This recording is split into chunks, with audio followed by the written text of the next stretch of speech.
Hello, this is a Made in the Makerspace Sandburg Library tutorial for using the Glowforge laser cutter.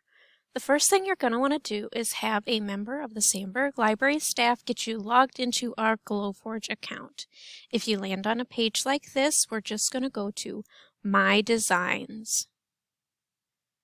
On this page, you'll see things that we've created and worked on, and you'll also see templates for designs that you are free to use. So let's try coasters.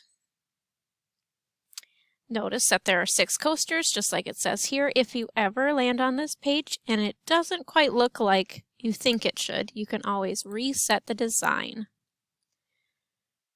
You'll also notice that we're looking right into the Glowforge at this piece of wood, and up here it's saying unknown material.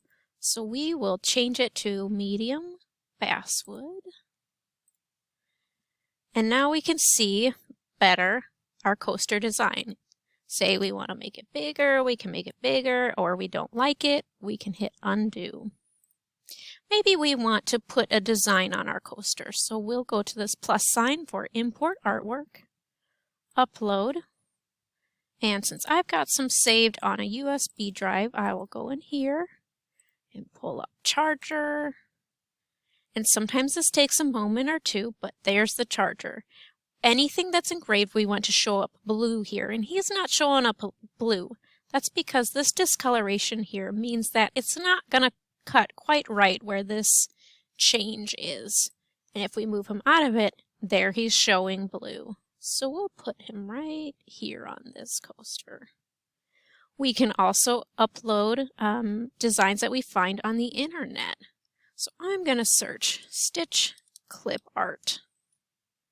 Go to Images, and I want to find something that doesn't have a background and that is pretty well defined. So we'll click on our smaller image first and then right click on the larger one and save the image locally to your computer. I'm going to put it on the desktop so I don't forget where I have saved him.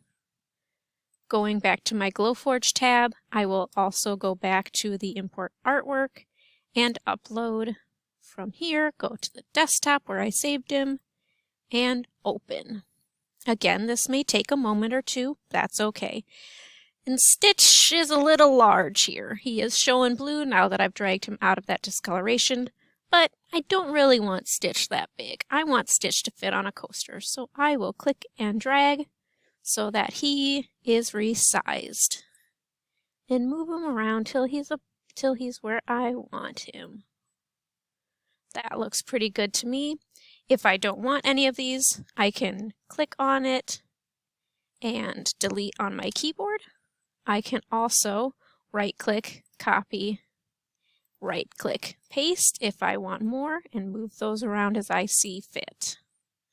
I think I just want these 2 that I've put an engraving on, so I'm going to delete all of these extra ones. Now I'm going to go print on the side here, and it's telling me it'll take 12 minutes and 30 seconds. Sometimes you will have to wait at the screen as it renders your design if you've got more on the screen that it needs to engrave, or say we're making that larger Stitch. That's going to take a little bit of time for it to discover what it's trying to do, so sometimes you have to wait a little bit. And then sometimes with this, it will say maybe it'll take half an hour instead of 12 minutes. That all has to do with the size of the design and the intricacy of the design. It also says on here, push the button on your Glowforge to begin. There is a circle button on the Glowforge that is a white pulsating light.